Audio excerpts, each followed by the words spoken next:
Assalamualaikum warahmatullahi wabarakatuh. Perkenalkan, nama saya Musa Pelamaka.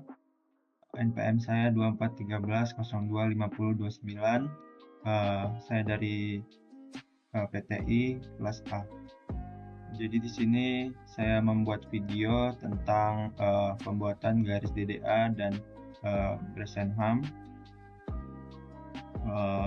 mata kuliah grafika komputer. Baik, jadi tugasnya itu adalah terapkan algoritma pembentukan garis atau DDA dan Bresenham menggunakan HTML Canvas dan bahasa pemrograman JavaScript. Tentukan secara sembarang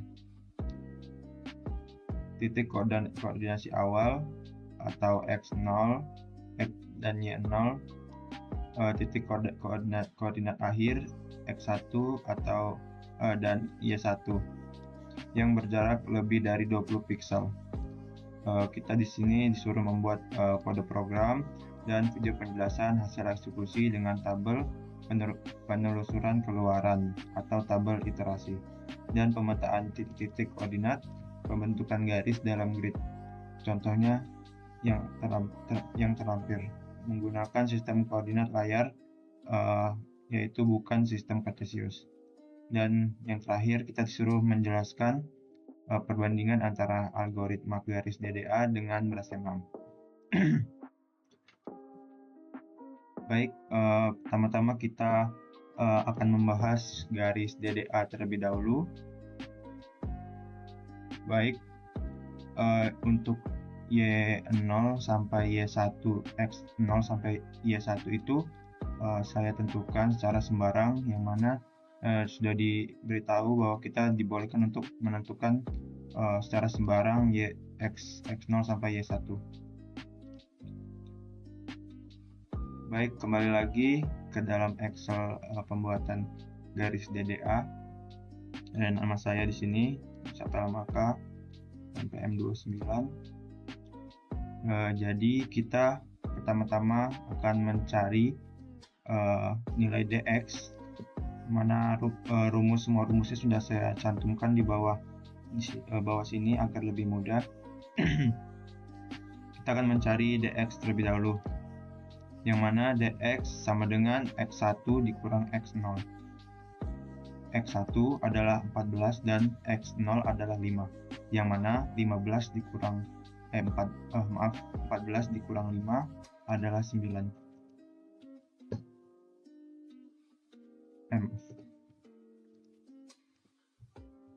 Dan berikutnya kita akan mencari nilai dari DY, yang mana rumusnya adalah Y1 dikurang Y0.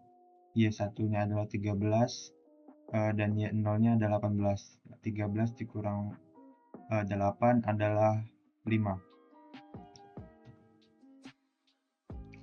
Ya, langsung saja kita ke langkah berikutnya, yaitu mencari steps, yang mana step di sini rumusnya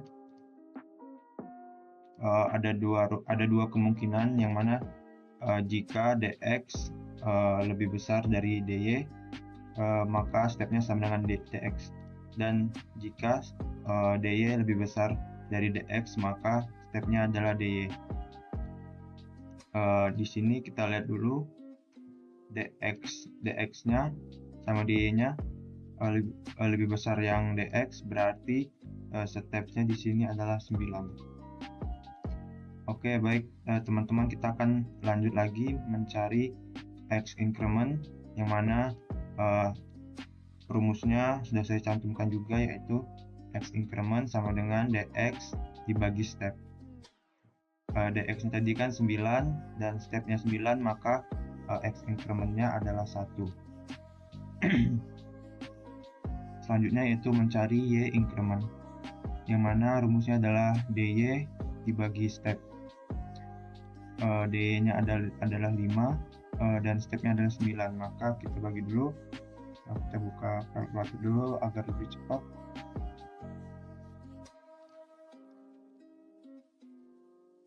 Baik, hasilnya adalah 0,55. Kita masukkan dulu 0,55.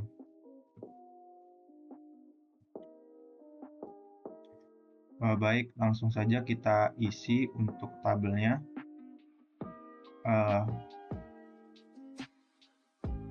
Yang mana itu adalah X ditambah X increment, dan Y adalah Y ditambah Y increment, atau bisa dilihat di bawah sini. Jadi X0 nya itu adalah 5, X ditambah X increment 5 ditambah 1. Jadi di sini langsung saja kita input semua, langsung biar cepat ya, biar lebih cepat.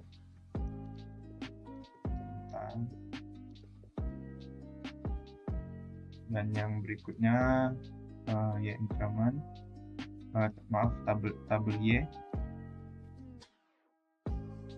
yang mana tabel Y didapat dari Y ditambah Y increment. Y increment di sini 0,55. Jadi kita tambahkan dulu.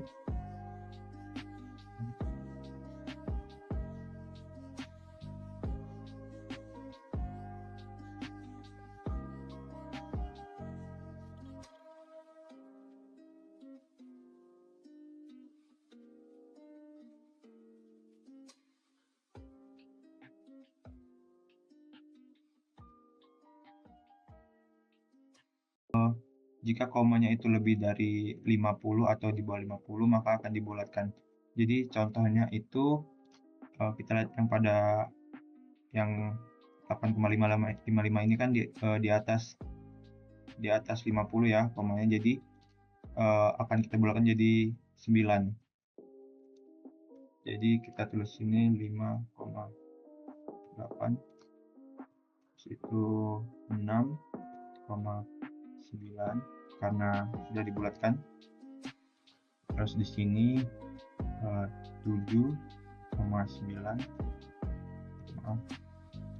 di sini 8,10, terusnya 9,10, 20,11. Ini perhatikan dulu.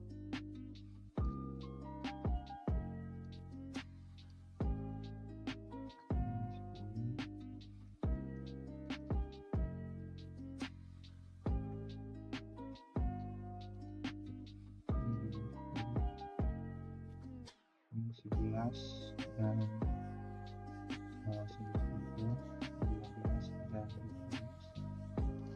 13 dan 12, 14 dan 13.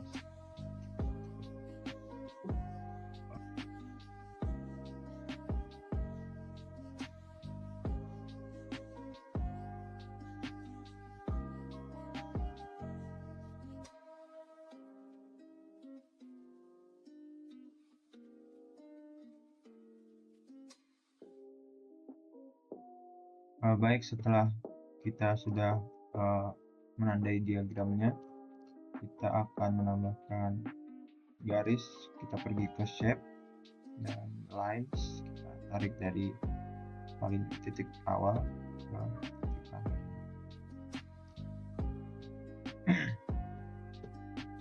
Nah, setelah seperti ini kita akan lanjut ke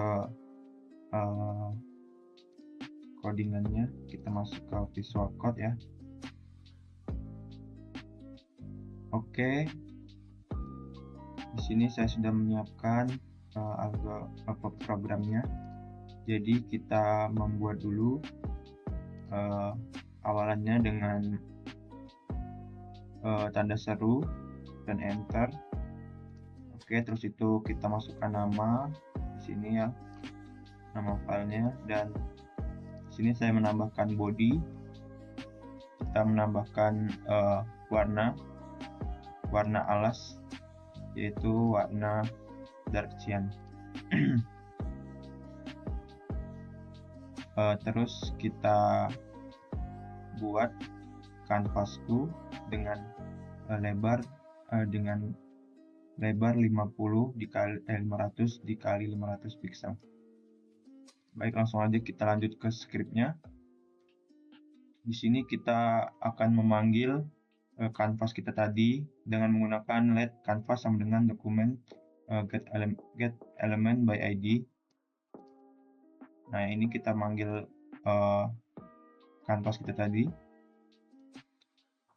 Terus itu kita mengubah kanvas kita menjadi 2 dimensi menggunakan ctx sama dengan canvas get context 2D, dan kita menambahkan warna alas ya dengan ctx fill style sama dengan ya ini kode hexnya yaitu FFF, itu adalah kode hex warna putih. Dan selanjutnya kita membuat kanvas menjadi persegi menggunakan ctx fill rect 0,0,500,500. Jadi maksudnya 0,0 ini adalah titik awal dari garisnya, dan 500 ini adalah besar dari kanvasnya tadi. Selanjutnya kita pergi ke function atau fungsi, kita kasih nama drawDDA dan kita mendeklarasikan parameter, yaitu 4 parameter di sini. Parameter x0, y0 dan x1 dan y1. Yang mana kita tambahkan rumusnya dx sama dengan x1 dikurang x0 dan dy sama dengan y1 min y0. Jika kalian tadi ingat kalau rumusnya itu sama ya, sama yang kita kerjakan di Excel tadi. Dan selanjutnya kita di sini mencari step. Kita mencari step menggunakan nilai maksimum. Jadi kita mencari step dengan membandingkan nilai mana yang lebih besar. Dan kita juga di sini menggunakan ABS. ABS itu jadi jika angkanya itu negatif akan diubah menjadi positif begitu. Selanjutnya itu x increment, kita kasih lagi x increment sama dengan dx dibagi step, dan y increment sama dengan dy dibagi step, yang mana sama dengan yang di sini juga tadi. Jika kita lihat, oke. Di sini untuk menyeting nilai awalnya x sama dengan x0, y sama dengan y0. Di sini kita melakukan looping ya. I sama dengan 0 jika i lebih kecil sama dengan step i++. ctx fill style ini akan menggunakan hex berwarna merah, dan ctx fill rect untuk menentukan jadi dua-dua ini untuk menentukan tebal dari garisnya, dan x plus sama dengan x increment dan y plus sama dengan y increment. Dan di sini kita akan memanggil lagi fungsi yang kita buat tadi. Baik, setelah tadi kita menjelaskan program yang telah saya buat, kita akan langsung preview untuk garisnya apakah betul di sini. Baik, di sini telah betul ya. Jika kita coba di sini, jika ininya kita ubah jadi 1, maka garisnya akan menipis. Kita ubah menjadi 3, maka garisnya akan berubah. Kita akan coba jadi 10. Nah, akan jadi tebal begitu ya guys ya. Ya, jadi ini hexnya F000 ini adalah warna merah ini. Terus itu FFF ini adalah warna perseginya ini, dan yang dark cyan ini background color adalah warna yang bagian sini.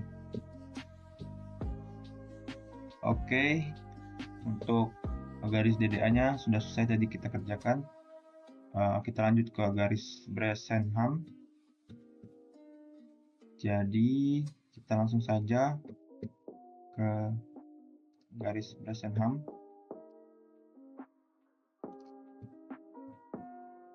Baik, di sini kita akan lanjut ke garis Bresenham. Jadi kita harus mencari nilai dari dx-nya terlebih dahulu, yang mana dx itu adalah x1 dikurang x0. x1-nya itu 14 dikurang x0, itu hasilnya 9, dan d-nya yaitu y1 dikurang y0, hasilnya itu adalah 5. Jadi kita akan mencari D1. D1 itulah 2 dikali DY, berarti 10, dan D2 nya adalah 2 dikali DX min DY. DX DY dikali 2, 8. Terus kita akan mencari M.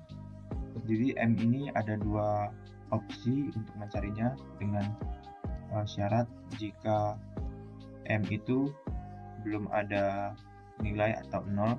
Jadi jika garis 0 lebih kecil dari M dan M lebih kecil dari 1. Jadi jika syaratnya terpenuhi, kita akan menggunakan rumus ini, di mana M sama dengan Y1 dikurang Y0 dibagi X1 dikurang X0. Y1 dikurang Y0 itu 5, dan X1 dikurang X0 itu 9. Jadi kita cari dulu 5 dibagi 9 itu adalah 0,55. Jadi kita tulis dulu 0,55. Kita mencari P, yang mana P itu adalah D1.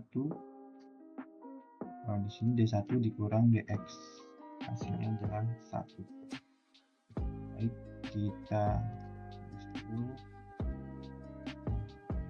kita isi X-nya dulu, karena X sama dengan X0 itu adalah 5, dan untuk mencari nilai di bawahnya ini adalah X ditambah X increment. Jadi kita masukkan 6, 7, 8, 9, 10, dan 11, 12, 13, 14. Baik, kita akan mencari P. Untuk yang ini saya rapikan dulu sebentar. Kita akan mencari nilai dari P, yang mana di sini ada syaratnya ya. Jika P lebih besar dari sama dengan 0, maka kita menggunakan ini, dan jika P lebih kecil dari 0, maka P sama dengan ya kita menggunakan rumus yang di bawahnya. Jadi kan P-nya 1, maka jika P sama dengan lebih besar sama dengan 0, maka P sama dengan P dikurang D2. P-nya 1 dikurang D2 8, jadinya min 7. Dan Y sama dengan Y tambah 1. Kita masukkan dulu 8 tambah 1 jadi 9. Kita teruskan ya begitu saja sampai bawah. Di sini kita memasuki syarat yang jika P lebih kecil dari 0, maka kita gunakan P tambah D1 tambah D1 10, berarti P-nya 3, dan Y sama dengan Y. Ini sama saja, kita menggunakan yang atasnya karena P.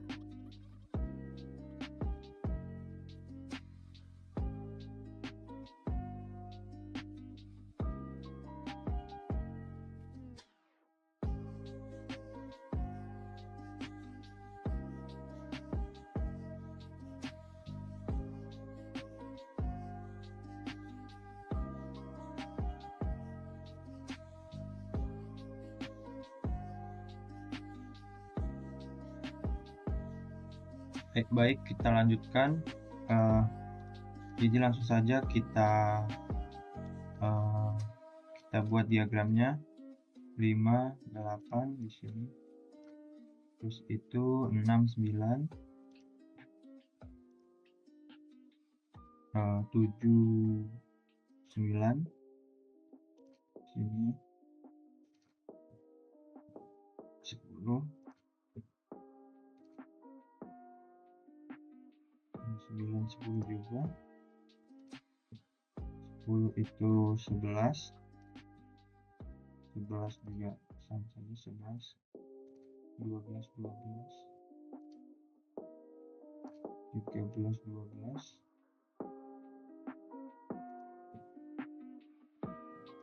14, 13. Baik, kita sudah menandai ketinggian dari diagram. Selanjutnya kita akan membuat garis ya.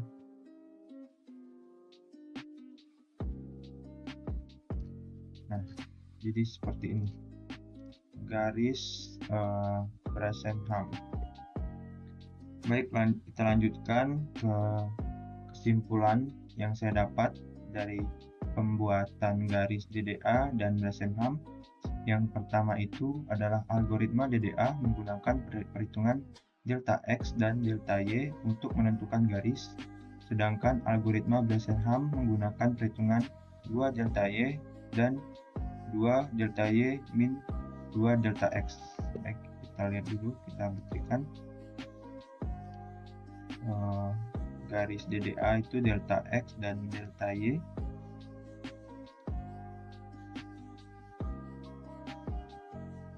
DX dan DY.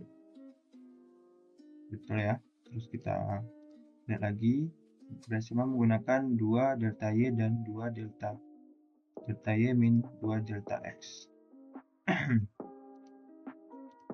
Ya, kita bisa lihat di sini kalau Bresshenham itu menggunakan 2 delta Y dan 2 delta Y min 2 delta X. Kedua itu algoritma DDA menggunakan bilangan real untuk perhitungan, sedangkan algoritma Bresshenham menggunakan bilangan integer. Kita buktikan lagi, DDA itu menggunakan bilangan real dan algoritma menggunakan bilangan integer. Dan kita balik lagi, di sini kita bisa lihat bahwasanya garis DDA itu menggunakan garis real. Ya, kita lihat di sini ada koma-komanya, dan untuk garis Bresshenham itu menggunakan integer atau tidak menggunakan koma. Kita next lagi. Yang ketiga, algoritma Bresshenham lebih cepat dibandingkan algoritma DDA karena sudah menggunakan nilai integer yang lebih cepat eksekusinya. Jadi dikarenakan garis DDA itu masih menggunakan bilangan real, sedangkan Bresshenham sudah menggunakan bilangan integer, pastinya bakal lebih cepat untuk penggunaan nilainya. Jadi dia tidak harus dibulatkan dulu. Jadi kan kalau kita lihat di DDA tadi kan kita harus membulatkan, yang mana jika lebih dari 0,50 itu akan dibulatkan ke atas, dan jika kurang itu akan dibulatkan ke bawah. Next itu algoritma Bresshenham lebih efisien dalam penggunaan memori dan prosesor karena tidak perlu melakukan pembulatan pada eksekusi pikselnya. Nah, ini yang seperti saya jelaskan tadi, bahwasanya algoritma Bresshenham lebih efisien dalam penggunaan memori dan prosesor karena tidak perlu melakukan pembulatan pada eksekusi ke pikselnya. Yang terakhir adalah algoritma Bresshenham lebih tepat dalam pembuatan garis lurus dan lingkaran karena tidak perlu memerlukan konversi bilangan real ke integer.